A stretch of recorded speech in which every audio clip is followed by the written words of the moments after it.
is a driver intervention program.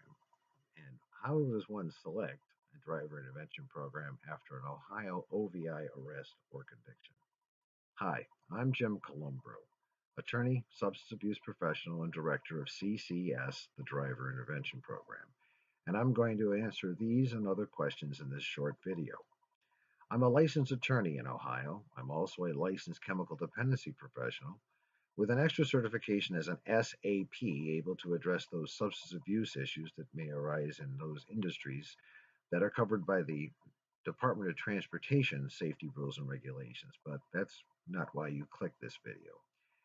You see, OVI offenders in the state of Ohio, if convicted under the state statute, expose themselves to a minimum mandatory jail term of 3 consecutive days or 72 consecutive hours. You want to know how to select the appropriate intervention to either mitigate the penalty of an OVI or comply with the court's journal entry of sentence satisfying those 3 days. I have been doing this in my own right since 2002. And before that, I was the clinical supervisor of an agency that provided the very same service. So I think I have some insights that may be helpful for you in selecting a program. What you need to be mindful of. First, the program you select must be state certified as an alternative to jail. This is usually pretty easily determined because courts usually maintain a list of programs, and the Ohio Department of Mental Health and Addiction Services maintains a master list on its website. That's not to say there aren't some programs out there that are not state certified and advertise either online or by word of mouth. Bad move. You've paid good money to avoid jail, only later to find you still owe the court 3 days. Second, the program has to be staffed by credentialed people. You should ask the question, what credentials does your staff have?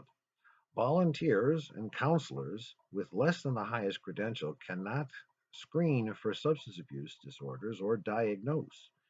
And because the residential program is responsible for the safety of the participants, it is required to have certified counselors on site for the entire program. Really, though, your selection comes down to dates, location, and fees. Dates. Because this kills a weekend, usually starting on a Thursday night and discharging Sunday in the afternoon, most programs, as ours, usually provide one program a month.